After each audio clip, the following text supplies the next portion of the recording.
तो चलिए बच्चों कंटिन्यू करते हैं अपन प्रीवियस क्लास के आगे। तो आप लोगों को याद होगा लास्ट क्लास में अपन ने सिंपल प्रोग्रेसिव वेव जो था वो हेडिंग दी थी। तो प्रोग्रेसिव वेव से अपन को स्टार्ट करना है। इसके पहले तक अपन ने फर्स्ट वीडियो में देख लिया है प्रोग्रेसिव वेव। नेम से ही समझ में आ रहा है जो वेव प्रोग्रेस करे, जो ट्रैवल करे, उसको हम बोलेंगे progressive wave. Disturbance of medium which is progress from one point to another point is called progressive wave। मतलब सिंपल कहीं पर भी ये तालाब या स्विमिंग पूल उसमें आपने स्टोन थ्रो किया है, उसके अराउंड जो कॉन्सेंट्रिक सर्कल्स बन रहे हैं इंक्रीजिंग रेडियस के, तो वो सर्किल जो है उसको वेव बोल रहे हैं आप। तो यहाँ पर गई, उसके बाद फिर आगे गई, फिर आगे गई, तो ये जो वेव ट्रैवल कर रही है उसको अपन बोलते हैं प्रोग्रेसिव वेव, राइट। तो बुक की लैंग्वेज में यदि अपन बात करें तो डेफिनेशन बनती है when A wave disturbance is produced in a medium, the disturbance produced in the medium is called the progressive wave. अब बच्चों नेक्स्ट अपन को देखना इक्वेशन ऑफ प्रोग्रेसिव वेव। तो जैसा मैंने आपको यहां पर बताया वाटर सरफेस पर यदि वेव बन रही तो चूंकि आप उसको आप इजीली इमेजिन कर लेते हैं, साउंड वेव जो बनती है उसको आप इमेजिन नहीं कर पाते हैं क्योंकि वो विजिबल नहीं है, लेकिन वाटर सरफेस पर जो वेव होती है वो तो आपको विजिबल है, तो आप इजीली उसको इमेजिन कर लेते हैं।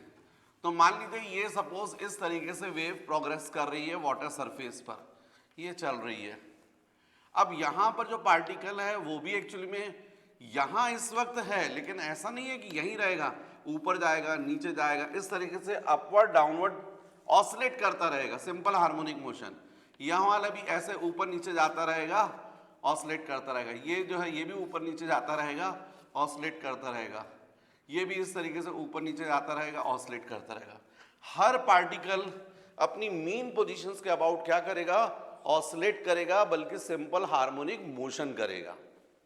लेकिन इस वक्त जैसी पोजीशन हो रही तो ये पार्टिकल यहाँ पर है, यहाँ वाला पार्टिकल इस पोजीशन पर है, ये अपने मैक्सिमम पॉजिटिव डिस्प्लेसमेंट में है, इसलिए इसको क्रेस्ट बोल रहे हैं। फिर इसके आगे वाला पार्टिकल यहाँ पर है, इसके आगे वाला पार्टिकल यहाँ पर, ये यहाँ पर है, इस तरीके से डिफरेंट डिफरेंट पार्टिकल्स हैं। हर पार्टिकल के लिए यदि अपन डिस्प्लेसमेंट इक्वेशन बोलेंगे तो वो simple y is equal to a sine omega t होगा हर पार्टिकल के लिए, क्योंकि हर पार्टिकल अपनी मीन पोजीशंस के अबाउट क्या कर रहा है, ऑसिलेट कर रहा है। लेकिन जब आप प्रोग्रेसिव वेव बात कर रहे हैं, पूरी वेव के लिए बात कर रहे हैं, इक्वेशन डेवलप करना चाहते हैं, तो फिर आपको कोई जनरल फॉर्म निकालना पड़ेगा। तो मान लीजिए जैसे फॉर एग्जांपल यहां से ये पार्टिकल है और मान लीजिए इसके कोऑर्डिनेट्स हैं एक्स वाई। यदि इसके लिए आप इक्वेशन निकाल लेंगे तो यही इक्वेशन पूरे हर पार्टिकल के लिए रहेगा, बस आपको एक्स और वाई की वैल्यू उसके हिसाब से सब्स्टिट्यूट करनी पड़ेगी। तो मान लीजिए ये जो पार्टिकल P है वो ये जो ओरिजिन है यहाँ से x डिस्टेंस पर है। जब ये पार्टिकल को एनर्जी मिली, स्टार्टिंग थी, तो इसका ऑसिलेशन स्टार्ट हो गया, इसका डिस्प्लेसमेंट इक्वेशन ये है। इस पार्टिकल का डिस्प्लेसमेंट इक्वेशन कैसा बनेगा, तो भाई इसको एनर्जी जो है वो बाद में मिलेगी, सबसे पहले एनर्जी इसको मिलेगी, फिर आगे वाले पार्टिकल को आगे, तो इसका डिस्प्लेसमेंट जो होगा y वो डेफिनेटली कुछ समय के बाद होगा। कितने टाइम के बाद होगा, तो मान लीजिए वेव की स्पीड कितनी है v, ये डिस्टेंस कितना है x, टाइम सपोज कितना लग रहा है t डैश, यहां से यहां एनर्जी को पहुंचने में कितना टाइम लग रहा है t डैश, तो t dash is equal to क्या हो जाएगा x upon v। What is v, wave speed. इसका मतलब इस पार्टिकल का जो डिस्प्लेसमेंट होगा y वो कितने टाइम आफ्टर होगा, a साइन ओमेगा, t पर नहीं होगा, t minus x by v, इतने टाइम के बाद। यही कहलाता है इक्वेशन ऑफ प्रोग्रेसिव वेव। तो इस इक्वेशन को अपन बोलते हैं इक्वेशन ऑफ प्रोग्रेसिव वेव। तो ये जनरल फॉर्म हो गया, यहाँ पर यदि x की वैल्यू मान लीजिए इस वाले पार्टिकल के लिए डिस्टेंस मान लीजिए कितना है, फॉर एग्जांपल 3 सेंटीमीटर, तो x की वैल्यू 3 रख दोगे, वेव स्पीड की वैल्यू रख दीजिए, टाइम की वैल्यू रख दीजिए ओमेगा मतलब 2 pi by capital T time period amplitude, इससे y की वैल्यू निकल आएगी।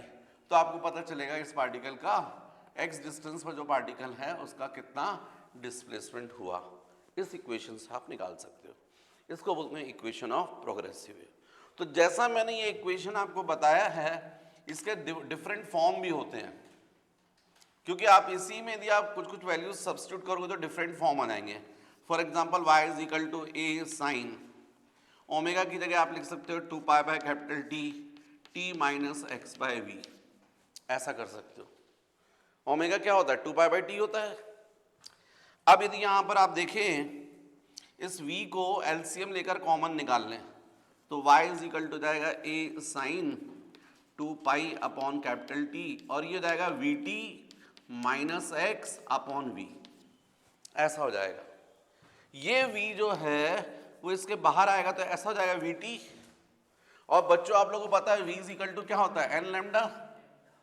n क्या होता है 1 बाई टी, तो t को क्रॉस मल्टीप्लाई करोगे तो v t is equal to lambda. इसका मतलब इस वी टी की जगह क्या लिख सकते हो आप, लैम्डा। तो प्रोग्रेसिव वेव का new equation y is equal to a sine 2 pi by lambda into v t minus x. ये भी प्रोग्रेसिव वेव का इक्वेशन है, ये भी प्रोग्रेसिव वेव का इक्वेशन है। बात समझ रहे हैं आप?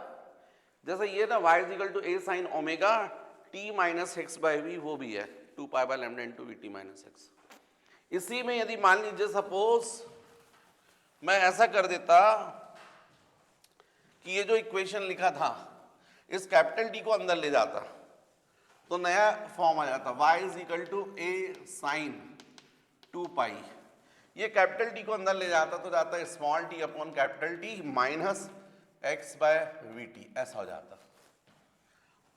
तो y इज इक्वल टू जाता a sine 2 pi small t upon capital T minus x by v t का मतलब लैम्डा। तो ये तीसरा फॉर्म है आता।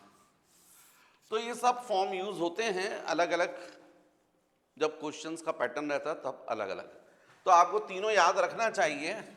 तो इक्वेशन ऑफ प्रोग्रेसिव वेव हो जाएगा, एक फॉर्म पहला बताया मैंने a sine omega into of t minus x by we.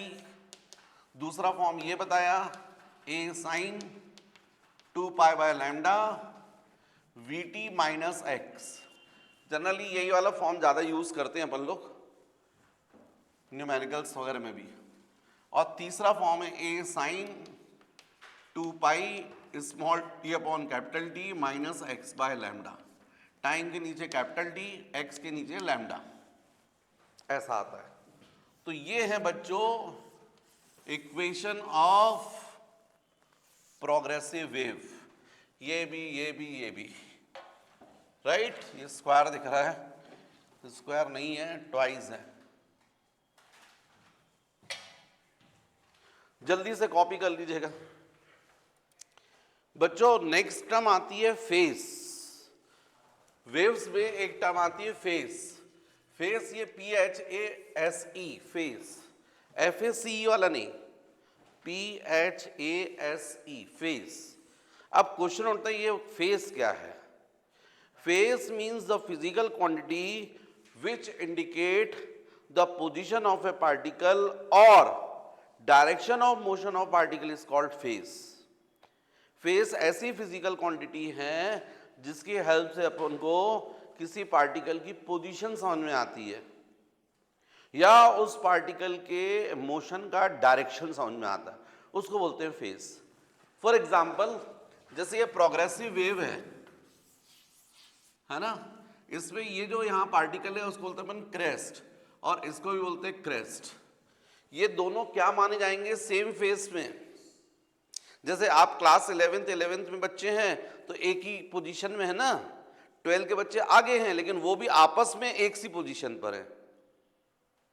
ऐसे कोई जेई की प्रैक्टिस कर रहा है, 12th क्रॉस कर गया तो वो सब सेम पोजीशन पे, नीट की कर रहे हैं तो वो सब सेम पोजीशन पे, बिल्कुल वैसे ही ये क्रेस्ट और क्रेस्ट ये सब क्या माने जाएंगे? Same face. सेम फेस मतलब सेम पोजीशन। ये ट्रफ, ट्रफ और ट्रफ, इनको कैसा माना जाएगा? Same face, same position. ये अपने मैक्सिमम पॉजिटिव डिस्प्लेसमेंट पर हैं सब, और ये सब अपने मैक्सिमम नेगेटिव डिस्प्लेसमेंट। अब ये कहां जाने वाला है? इसके बाद वो ऊपर नहीं जाएगा, ये कहां जाएगा? नीचे। और ये कहां जाएगा? ऊपर। मतलब इसके मोशन का डायरेक्शन डाउनवर्ड रहेगा और इसके मोशन का डायरेक्शन अपवर्ड, क्योंकि सब ऐसे ऑसिलेट कर रहे हैं ना। तो यदि मैं पूछूंगा ये क्रेस्ट और ट्रफ कैसे हैं, तो आप बोलोगे opposite phase. Crest crest crest कैसे? In same phase. Trough trough trough कैसे? In same phase. क्रेस्ट और ट्रफ कैसे? Opposite face.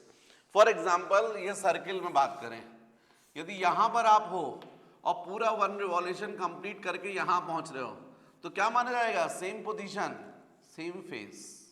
कब? लेकिन जब 2 पाई एंगल पूरा हुआ। कितना? 2 पाई, या 1 कंप्लीट टाइम पीरियड हुआ।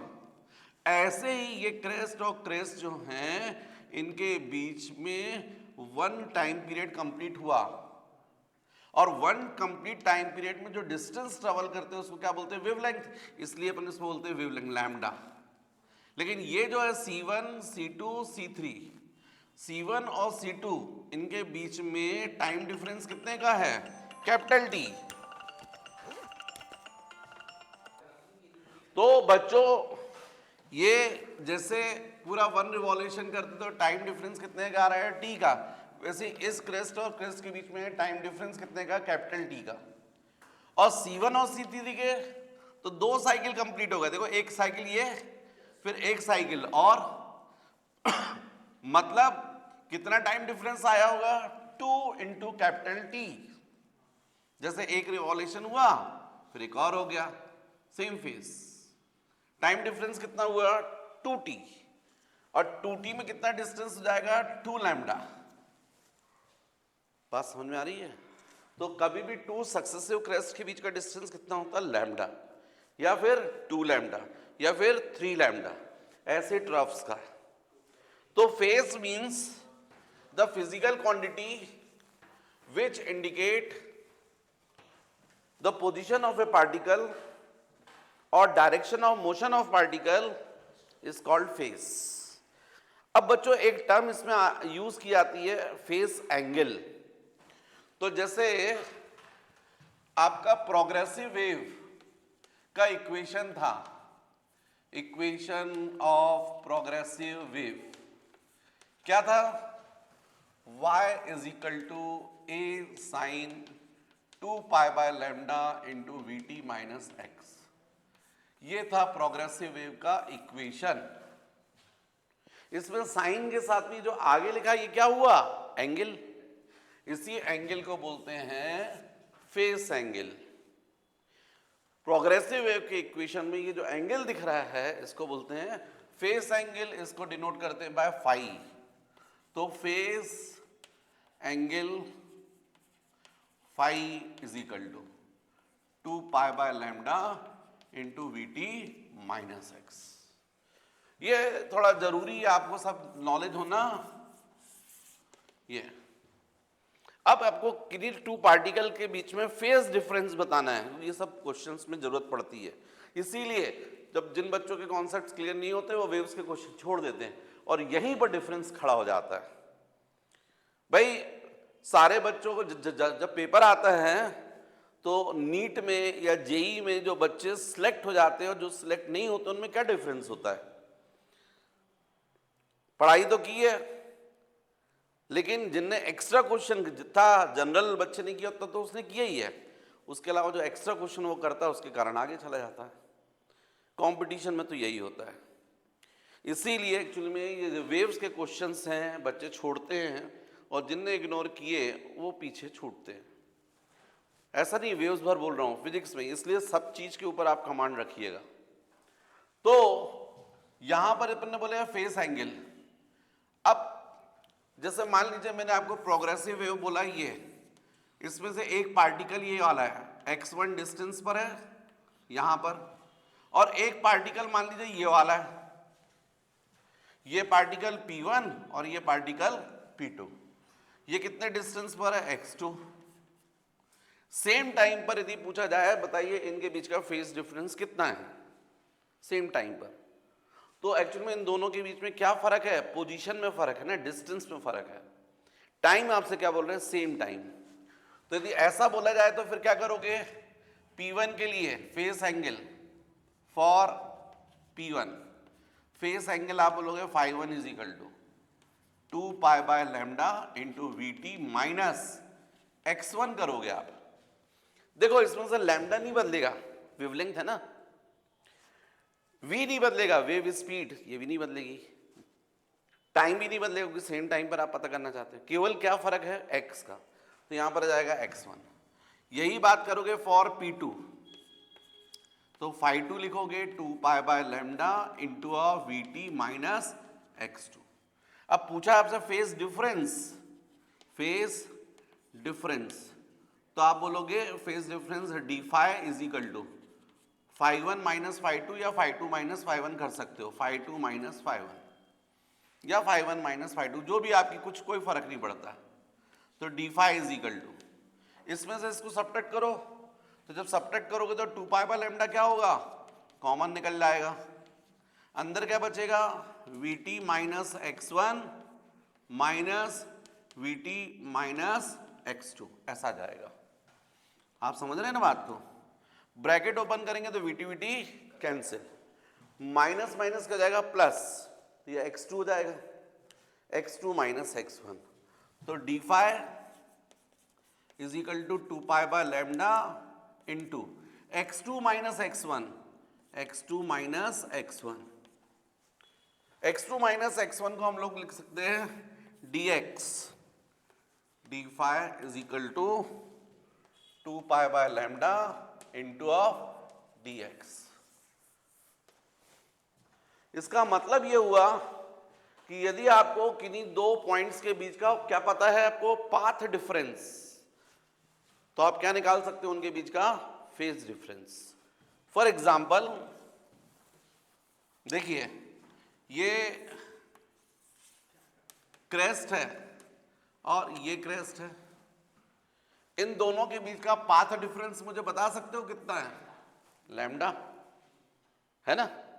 तो यदि मैं बोलूंगा इनके बीच का फेज डिफरेंस कितना है, तो आप बोलोगे d phi is equal to 2 pi by lambda into dx की जगह क्या रख दोगे, लैम्डा, लैम्डा लैम्डा कैंसिल, तो फेज डिफरेंस क्या कहलाएगा 2 पाई। इन दोनों के बीच में फेज डिफरेंस कितना कहलाएगा 2 पाई। 2 पाई का मतलब सेम फेज। देखो सर्किल के केस में आपको समझ में आ रहा है, यहां से पार्टिकल स्टार्ट करा मूव करना, पूरा 1 रिवॉल्यूशन करके यहां पर पहुंच रहा है, कहां पहुंच रहा है, सेम पोजीशन सेम फेज, तो डेफिनेटली ये कितना एंगल हो गया 2 पाई, है ना। यदि यही चीज मैं बोलूंगा एक और मान लीजिए, एक और यहां पर ले लो ये C2, इनके ये भी कितना डिस्टेंस है इन दोनों के बीच का, लैम्डा, तो फर्स्ट और ये थर्ड, फर्स्ट और थर्ड इनके बीच का पार्ट डिफरेंस बताओ 2 लैम्डा, लैम्डा प्लस लैम्डा कितना 2 लैम्डा। यदि 2 लैम्डा यहां सब्स्टिट्यूट कर दोगे, सॉल्व करोगे, लैम्डा लैम्डा कैंसिल जाएगा, 2 इससे मल्टीप्लाई हो जाएगा, तो कितना जाएगा d phi is equal to of 4 pi. तो इतना इसके और इसके बीच में फेज डिफरेंस कितना होगा 4 पाई। 4 पाई का मतलब भी सेम फेज। देखिए 1 रिवॉल्यूशन कंप्लीट होता तो एंगुलर डिस्प्लेसमेंट कितना होगा 2 पाई, एक और होगा तो कितना हो जाएगा 4 पाई, एक और होगा तो 6 पाई, मतलब 2 पाई 4 पाई 6 पाई 8 पाई में पार्टिकल कहाँ होता है, सेम पोजीशन पर, सेम फेज पर।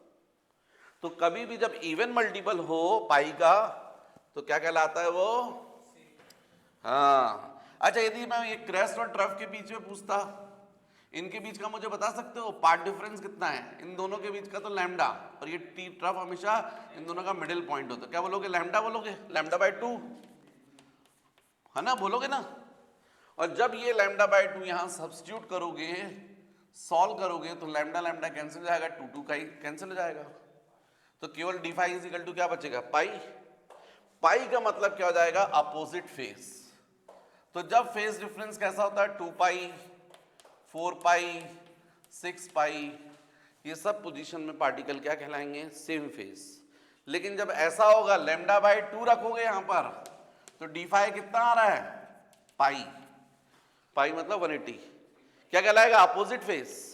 देखो ना सर्कुलर मोशन में, देखो आप, कोई पार्टिकल यहां से चलकर यहां पहुंचा, इसका एंगल कितना हुआ, 180। अभी यहां पर था, ऐसा मोशन था, उसकी वेलोसिटी ऐसी होगी, जब यहां पहुंचेगा तो कैसी होगी, ऐसी होगी। आपको पता है सर्कुलर मोशन में हमेशा वेलोसिटी कैसी होती है, टेंजेंशियल।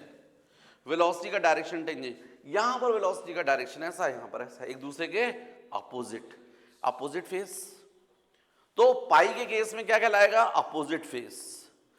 तो ये बच्चों फायदा है इसमें, हमको धीरे धीरे आप सीख रहे हो तो आपको पता चलेगा, इससे आपको क्वेश्चंस करने में फायदा मिलेंगे, कॉन्सेप्ट्स क्लियर होने में। तो देखो ये फॉर्मूला होता है फेज डिफरेंस के लिए, जब पाथ डिफरेंस पता हो तो। लेकिन कई बार क्या होता है, ये वेव है, मैं बता ही रहा हूं आपको, ये जो पार्टिकल है या ये पार्टिकल अभी यहां पर है, अभी और ऊपर जाएगा, फिर नीचे आएगा, फिर नीचे आएगा, फिर यहां आएगा, फिर ऐसा, ये अपने ऐसा ऑसिलेट कर रहा है ना, ऊपर नीचे। एक वक्त कहां पर होगा वो, क्रेस्ट पर, और एक वक्त कहां पर होगा, ट्रफ। मतलब टाइम में यदि फर्क आएगा तो वो अलग अलग पोजीशन में रहेगा। कब वो सेम फेस में होगा, कब वो अपोजिट फेस में रहेगा, वो भी पता कर सकते हो आप। उसके लिए आपको क्या पता चलना चाहिए, टाइम डिफरेंस। किसके लिए, for same particle.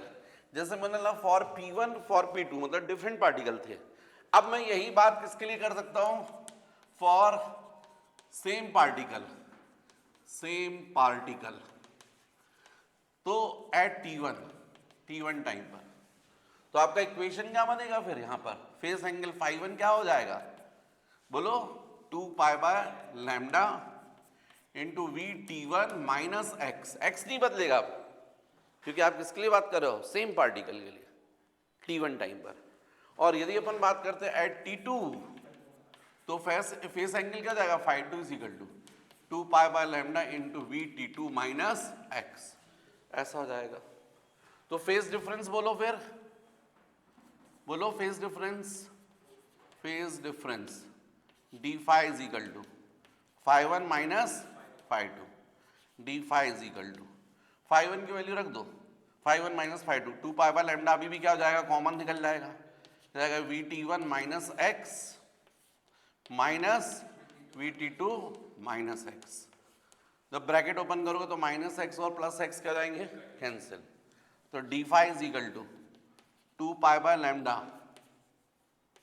VT1 minus VT2, तो V कॉमन निकल गया, T1 माइनस T2।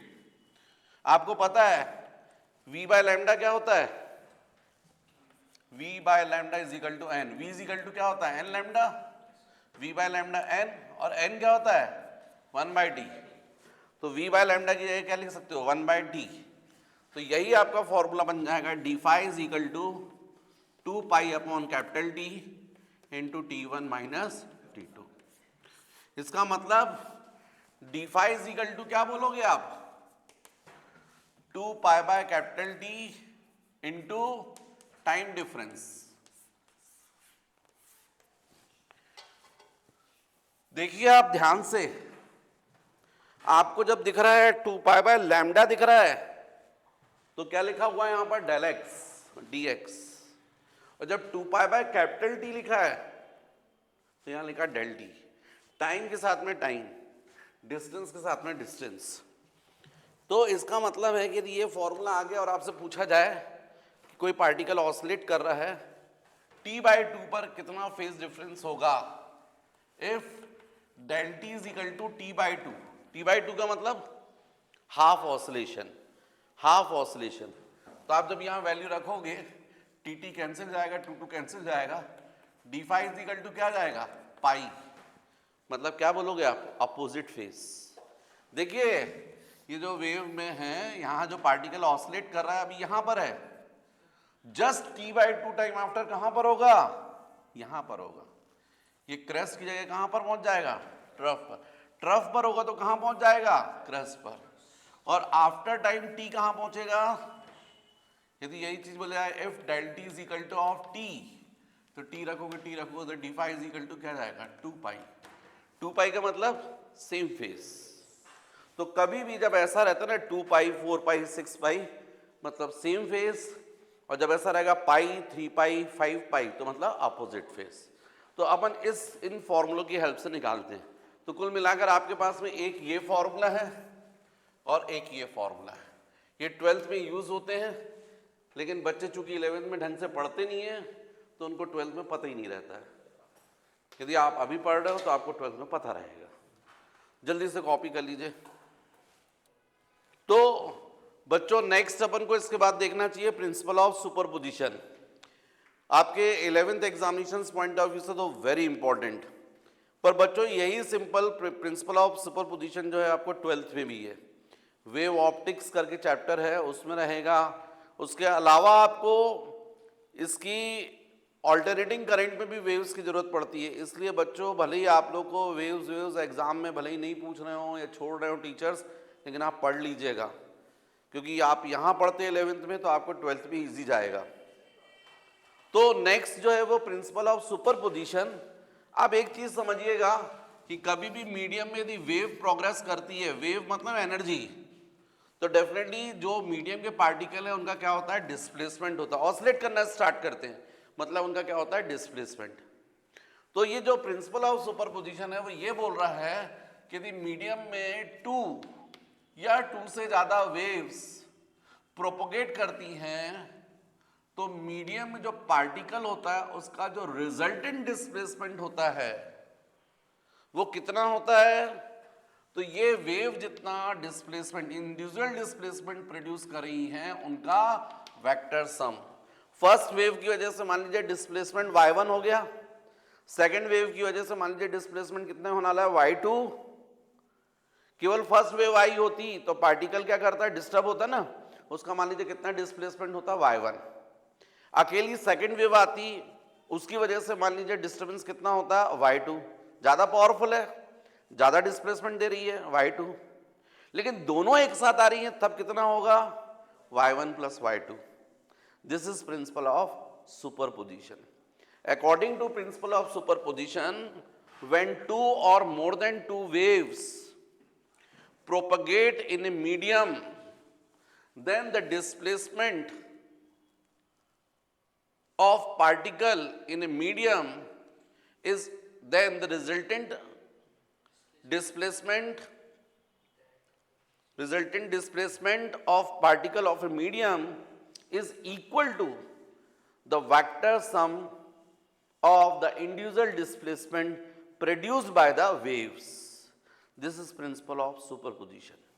देखिए प्रिंसिपल ऑफ सुपरपोजिशन ये बोल रहा है कि मीडियम में मान लीजिए एक वेव जो है वो ऐसी आ रही है, इसकी वजह से यहाँ पर जो पार्टिकल है उसका डिस्प्लेसमेंट y1। यदि एक और वेव आती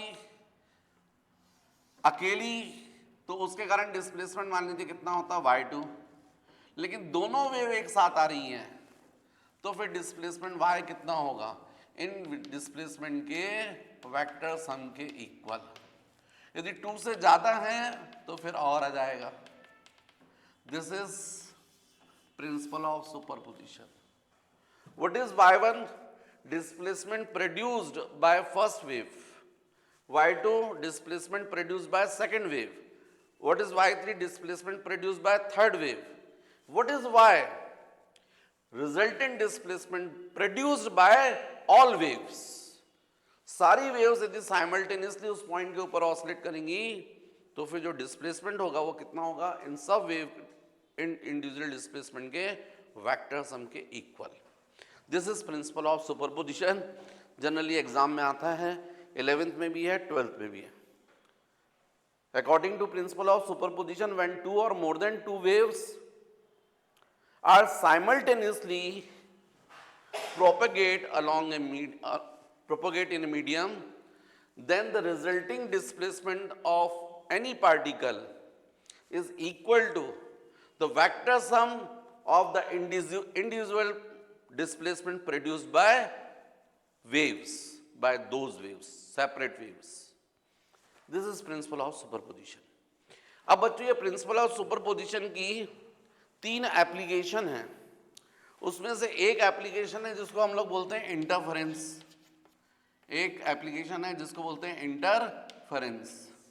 ये टोटल और टोटल 12th में है, 12th में है ये। सेकंड एप्लीकेशन है जिसको अपन बोलते हैं बीट्स, बीट्स ये अभी अपन को पढ़ना है। और तीसरी एप्लीकेशन है थर्ड स्टेशनरी वेव, ये भी अभी अपन को पढ़ना है। इसमें से ये वाली जो एप्लीकेशन है ये टोटल 12th में है, इसलिए जनरली टीचर्स इंटरफेरेंस के ऊपर डिस्कस करते ही नहीं है। पर थोड़ा सा समझ लीजिए तीनों में डिफरेंस क्या है, फिर अपन डिटेल में बीट्स और स्टेशनरी वेव्स पढ़ते हैं। ये इंटरफेरेंस क्या है? When two waves having same frequency, frequency same but approximately same amplitude are propagate along the same direction, then by their superposition the resulting resultant intensity is different at different points. This phenomena is called interference. When two waves having same frequency but approximately same amplitude are propagate along the same direction, then by their superposition the resultant intensity is different at different points. This phenomena is called interference. The points where the intensity is maximum are called constructive interference, and the points where the intensity is minimum are called destructive interference. जब medium में ऐसी waves propagate करती हैं जिनकी frequency exactly same हो, slightly difference उनके amplitude में होता है, जब एक साथ मूव करती है मीडियम में, तो मीडियम के डिफरेंट डिफरेंट पॉइंट्स पर इंटेंसिटी डिफरेंट डिफरेंट होती है। कुछ पॉइंट ऐसे होते हैं जिन पर हमेशा इंटेंसिटी मैक्सिमम होती है, और कुछ पॉइंट्स ऐसे होते हैं जिन पर हमेशा इंटेंसिटी मिनिमम होती है। जिन पॉइंट पर इंटेंसिटी मैक्सिमम होती है उन पॉइंट पर होने वाले इंटरफेरेंस को हम लोग बोलते हैं कंस्ट्रक्टिव, और जिन पॉइंट्स पर इंटेंसिटी मिनिमम होती है वहां पर होने वाले इंटरफेरेंस को हम लोग बोलते हैं डिस्ट्रक्टिव। ये इंटरफेरेंस है। ऐसा ही बीट्स है। बीट्स में भी टू वेव्स मूव करती हैं। कौन सी वेव्स? जिनकी एम्पलीट्यूड एग्जैक्टली इक्वल होता है और स्लाइटली डिफरेंस होता है फ्रीक्वेंसी में। देखिए एम्पलीट्यूड का मतलब समझिएगा, ये देखो एक वेव ये और देखो एक वेव ये, आप देखो दोनों का एम्पलीट्यूड सेम है। ये देखो जितनी हाइट इसकी है उतनी हाइट इसकी भी है। फर्क किस चीज में है? फ्रीक्वेंसी में। मान लीजिए 1 सेकंड में इसके कितने साइकिल हुए हैं? ये इतने, और इसके 1 सेकंड में कितने हुए हैं? तो 1 2 3 इस तरीके से ज्यादा साइकिल दिख रहे हैं ना, पास पास है। तो जब ऐसी वेव्स दिख रही तो इनके एम्पलीट्यूड इक्वल है। किस चीज में फर्क है? फ्रीक्वेंसी में। फ्रीक्वेंसी समझ रहे बात? जैसे मान लीजिए मैं ताली बजा रहा हूं, ये मान लीजिए 1 सेकंड में मैंने 3 बार बजाई और दूसरी बार 1 सेकंड में 5 बार बजाई, मतलब सेकंड टाइम में फ्रीक्वेंसी कैसी है? ज्यादा है। नंबर ऑफ साइकिल्स यहां ज्यादा हो रहे हैं, या नंबर ऑफ साइकिल्स कम है, लेकिन सेम हाइट की, तो एम्पलीट्यूड क्या हुआ? सेम। तो जो यहां पर था इंटरफेरेंस के केस में फ्रीक्वेंसी सेम थी, एम्पलीट्यूड में फर्क था। मतलब जो वेव्स थी वो कैसी थी? ऐसी थी। ये देखो ऐसा, ये और दूसरी वेव ऐसी। आप देख के समझ में आ रहा है आपको फर्क किस चीज में आ रहा है? एम्पलीट्यूड में। और फ्रीक्वेंसी एग्जैक्टली कैसी है? सेम। ये किसके केस में था? इंटरफेरेंस। बीट के केस में ये एम्पलीट्यूड एग्जैक्टली इक्वल है, फर्क किस चीज में है? फ्रीक्वेंसी में, राइट? जब ऐसी वेव मूव करती है तो मीडियम के सेम पॉइंट पर कभी इंटेंसिटी मैक्सिमम होती है और कभी मिनिमम होती है। यहां पर डिफरेंट पॉइंट्स पर इंटेंसिटी डिफरेंट डिफरेंट थी। कुछ पॉइंट पर हमेशा इंटेंसिटी मैक्सिमम और कुछ पर हमेशा मिनिमम। यहां पर एक ही पॉइंट पर कभी इंटेंसिटी मैक्सिमम होती है और कभी मिनिमम, इसको बोलते हैं बीट्स। ये जो मैक्सिमम इंटेंसिटी होती है उसको बोलते हैं राइज, जो मिनिमम इंटेंसिटी उसको बोलते हैं फॉल, और इस पूरे कॉम्बिनेशन को राइज और फॉल को मिलाकर बोलते हैं वन बीट, और 1 सेकंड में जितनी बीट्स होती हैं उनको अपन बोलते हैं बीट फ्रीक्वेंसी। तो what is beats?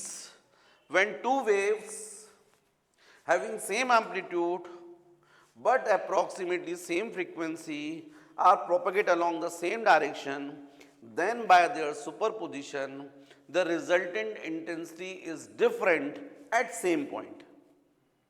This phenomena is called beat. Maximum intensity is called rise, minimum intensity is called fall, and combination of one rise and one fall is called one beat, and total number of beats per second is called beat frequency. ये beat। और तीसरा होता है बच्चों stationary wave. Stationary wave में to wave चलती हैं, कौन सी? सेम फ्रीक्वेंसी की और बिल्कुल सेम एम्पलीट्यूड की, लेकिन एक दूसरे के अपोजिट डायरेक्शन में। इससे जो वेव फॉर्म होती है उसको बोलते हैं स्टेशनरी वेव। जैसे गिटार वायर है, वायर को आपने ऑसिलेट किया तो इसमें ये वेव जनरेट हुई, और फिर यही वेव यहां से रिफ्लेक्ट होकर ऐसी आ रही है, सेम वेव। तो फ्रीक्वेंसी भी नहीं बदलेगी, एम्पलीट्यूड भी नहीं बदलेगा। एक वेव जो है वो फॉरवर्ड डायरेक्शन में थी और एक रिवर्स, उससे बन गई क्या? Stationary wave. तो what is stationary wave? When two waves having equal frequency, same amplitude are propagate just in opposite direction, then by their superposition the resultant waveform is called stationary wave, right? तो ये principal of superposition के 3 applications हैं। अब इसमें से हमको जो detail में पढ़ना है वो पढ़ना है बीट्स और स्टेशनरी वेव्स। ये हमारे अभी क्लास 11 के सिलेबस में है। इंटरफेरेंस अभी हमको नहीं पढ़ना है।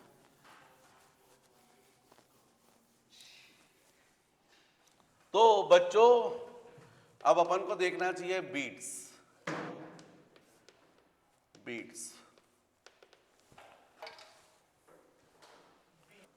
तो जैसा बच्चों मैंने तुम लोगों को बीट्स के लिए डेफिनेशन बताई है कि टू वेव्स यदि मूव कर रही हैं, when two waves having same amplitude but approximately same frequency are propagate along the same direction, then by their superposition the resultant intensity is different at same point.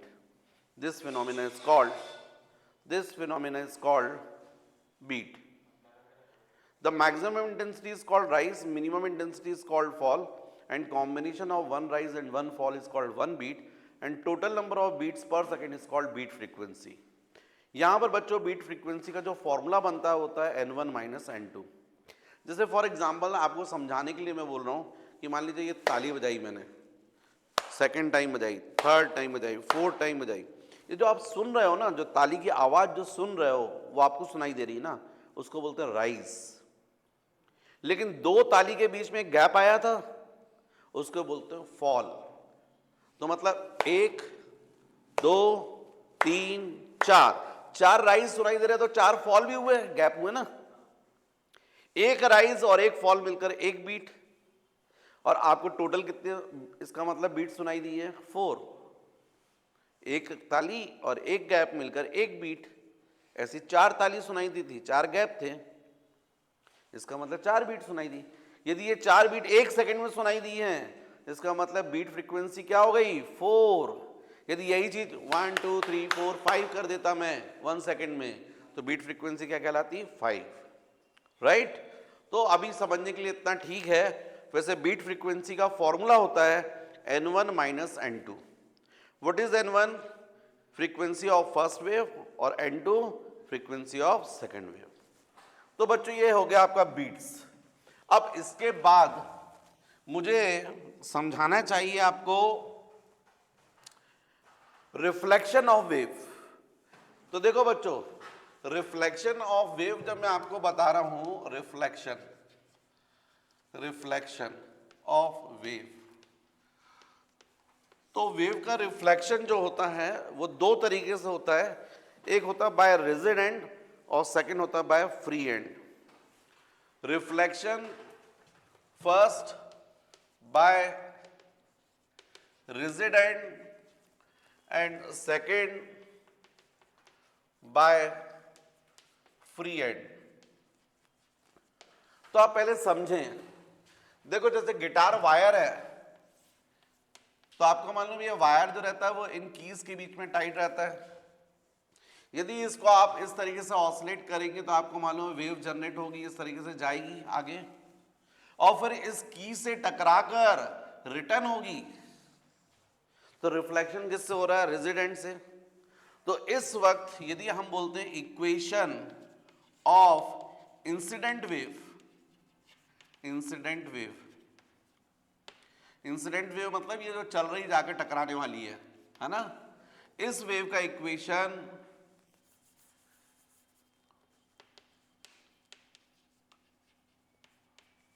Incident wave, यदि मैं लिखता हूं y1 is equal to a sine 2 pi by lambda vt minus x, ऐसा होता है progressive wave के equation.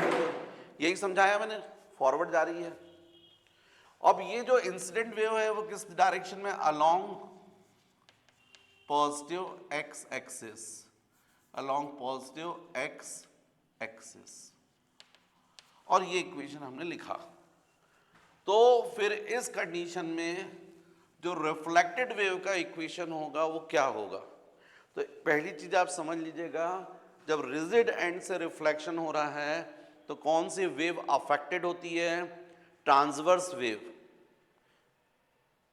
Transverse wave जो किसमें प्रोड्यूस होती है?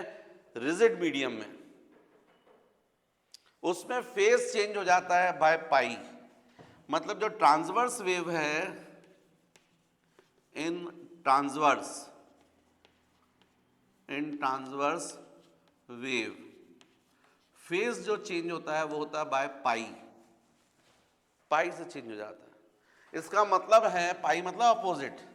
इसका मतलब जो टकरा रहा है यदि क्रेस्ट है तो वो रिटर्न किसके फॉर्म में होगा? ट्रफ के फॉर्म में। और ट्रफ जो होगा वो रिटर्न होता है किसके फॉर्म में? क्रेस्ट के फॉर्म में। मतलब यदि यहां पर गिटार वायर में एंड है और यदि ये वेव ऐसे जा रही है, सॉरी ऐसे क्रेस्ट के फॉर्म में, तो रिटर्न ऐसी होगी ट्रफ के फॉर्म में, ऐसी। लेकिन यदि वो इंसिडेंटली किसके फॉर्म में हो रही? ट्रफ के फॉर्म में, तो रिटर्न कैसी होगी? क्रेस्ट के फॉर्म में, ऐसा।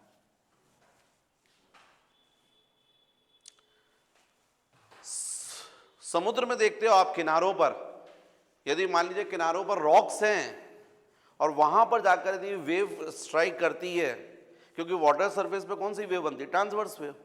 तो यदि वो उछल कर जाकर टकराती है तो जब रिटर्न होती है तो गैप नीचे से आती है, और नीचे जाकर टकराती है तो उछलते हुए वापस आती है। ट्रफ किसके फॉर्म में? क्रेस्ट के फॉर्म में। और क्रेस्ट किसके फॉर्म में रिटर्न होता है? ट्रफ के। फेज चेंज हो जाता है बाय पाई। तो इसका मतलब यदि ये मैं आपको बता रहा हूं, in transverse wave phase is change by pi, crest is return in form of trough, trough is return in form crest. तो फिर इक्वेशन ऑफ रिफ्लेक्टेड वेव क्या होगा? इक्वेशन ऑफ रिफ्लेक्टेड वेव, ये सब आपको कॉम्पिटिटिव एग्जाम में पूछते हैं, ये केवल वही बच्चे कर पाते हैं जिनके कॉन्सेप्ट्स क्लियर होते हैं। तो इक्वेशन ऐसे ही लिखोगे आप।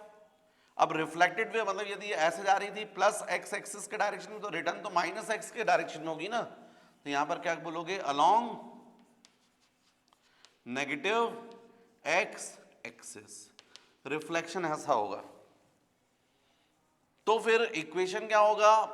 y2 is equal to, progressive wave return हो रही थी, a sine 2 pi by lambda vt minus x. अब इसमें चेंज होगा, देखो अभी तो सेम लिखा है मैंने, अब आपको ये देखना है कहां कहां चेंज होगा। तो भाई जा रही थी तो x डायरेक्शन में, रिटर्न हो रही तो माइनस एक्स, तो x क्या होना चाहिए था? नेगेटिव। तो जब नेगेटिव कर दो तो माइनस और माइनस क्या जाएंगे? प्लस।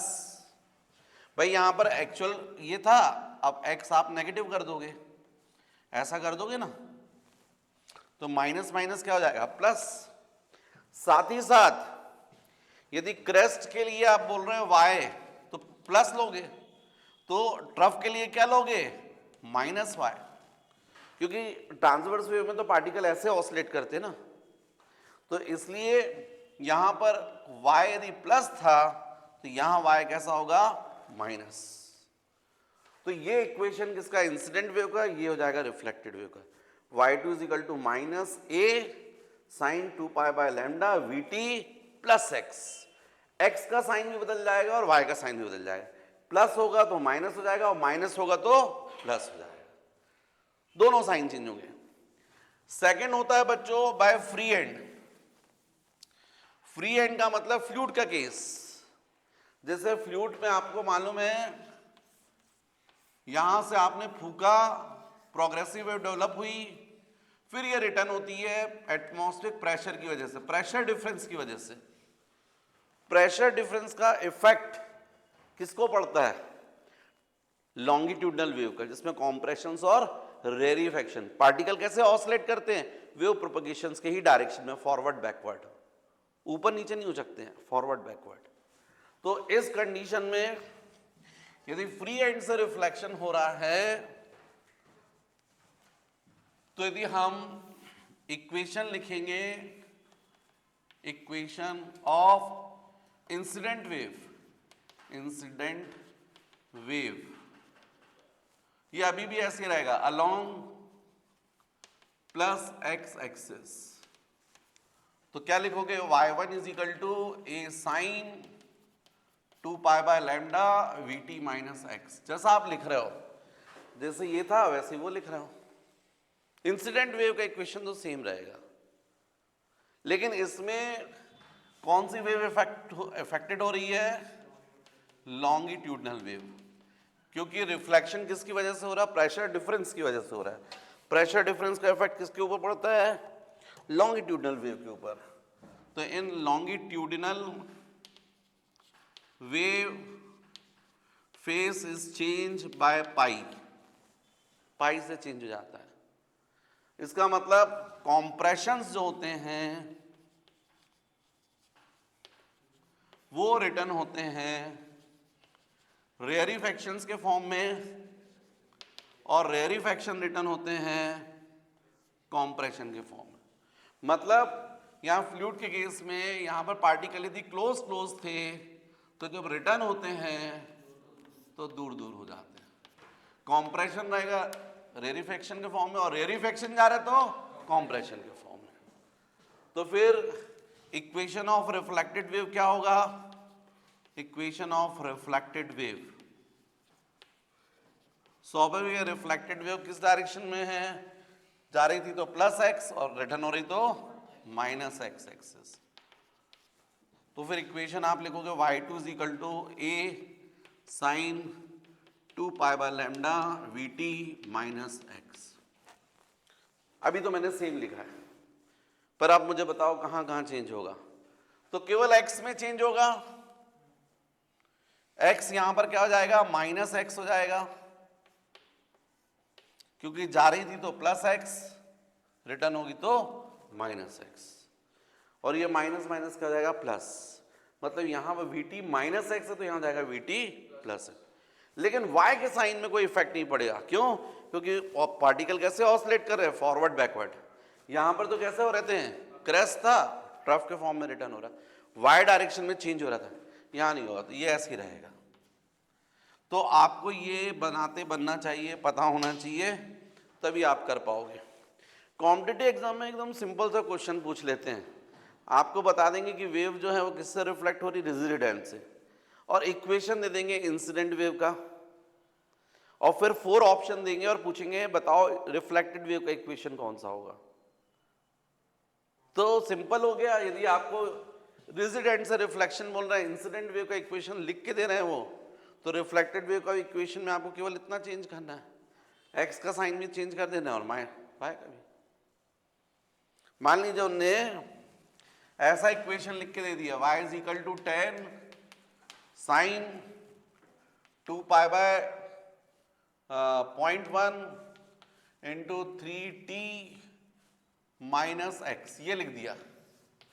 और बोला रेजिडेंट से रिफ्लेक्शन हो रहा है, रेजिडेंट से, तो आपको टिक करना है इक्वेशन ऑफ रिफ्लेक्टेड वेव। तो आपको कुछ भी नहीं करना, कोई कैलकुलेशन ही नहीं करना है, केवल आपका कॉन्सेप्ट बल लगेगा। आपको पता है इसको प्लस कर दोगे और इसको माइनस, ऐसा वाला जो ऑप्शन है उसको टिक कर दोगे, मार्क्स मिल जाएंगे। लेकिन यदि यही क्वेश्चन उन्होंने बोला होता फ्री एंड से, तो आप ये प्लस करते लेकिन इसको नहीं करते, मार्क्स मिल जाते। कोई कैलकुलेशन नहीं, कोई टाइम ही नहीं लगना है, सीधे सीधे कॉन्सेप्ट यूज, 4 मार्क्स। राइट बच्चों, तो ये आप जल्दी से इसको कॉपी कर लीजिएगा।